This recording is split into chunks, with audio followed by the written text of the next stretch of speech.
So this is the second problem on our practice for today. So again, we're going to do it exactly the way we did the last one. So we start off with our parent function. So I'm again going to write out the cosine function with all of its transformations. Okay? And I'm going to draw my parent function.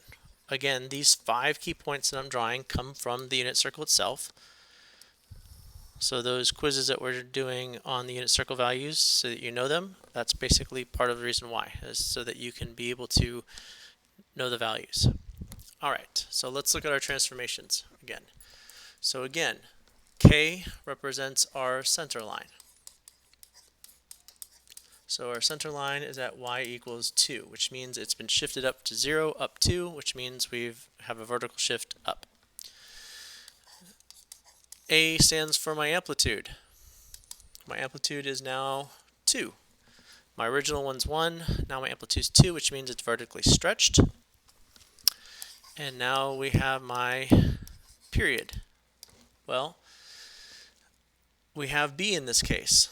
We don't have a horizontal shift, we have a change in period. So the equation is 2 pi over B. And for this equation, it's 2 pi over 1/2. Dividing by a number is the same thing as multiplying by its reciprocal, which is 2 over 1, which means my new period is 4 pi, which means that my wave is 4 pi long, which means it's been stretched. Okay? So when we do transformations, we generally do them in order of operations. So we do the multiplication first, which is your vertical stretch and compression and your horizontal stretch and compression. With Trig, I always tell my students to do the horizontal one first because that's always the most difficult one. Okay? So now my new wave starts at 0, but now instead of being only 2 pi, it's going to be all the way stretched out here to 4 pi. Okay? So, basically we're going to multiply all of our x values by 2. So 0 times 2 is still 0. Pi over 2 times 2 is pi, so this moves over here. It's been stretched to there. Pi times 2 is 2 pi, so that's at 2 pi. 3 pi over 2 times 2 is 3 pi. And 2 pi times 2 is 4 pi. Okay, so these are my 5 key points stretched out to 4 pi. So that is my first transformation. That's my change in period, my horizontal stretch. Okay. Next, I would tell my kids to do vertical stretch. It's my amplitude. Okay. So again, amplitude is the distance from my center line, which is here at the x-axis, and we're going to stretch it to 2. So my new maximums and minimums are going to be at 2 and -2. The zeros stay in the same place, but my new amplitude is 2. So here is our second transformation, that change in amplitude. Okay?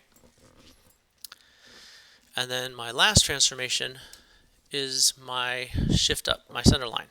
So my new center line, like we said, is at 2. So this is my center line here.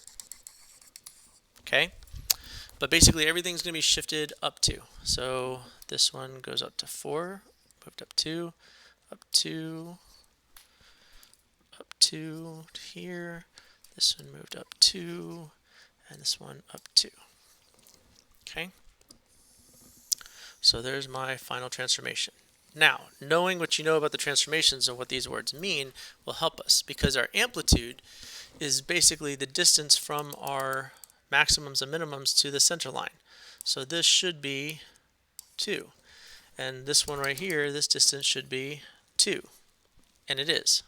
Okay? And the center line tells me where my visual center of my wave is, which is where it needs to be.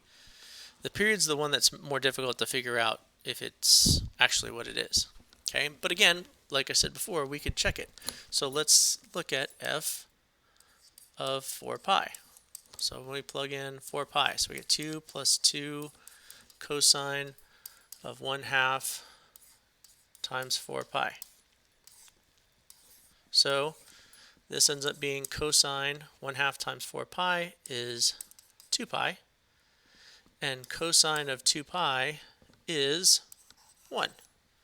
So this is 2 plus 2 times 1, which is 4. So this is the coordinate 4 pi, oh, should be comma there. 4 pi, comma, 4. And that's where I'm at right here. Okay, so just double checking.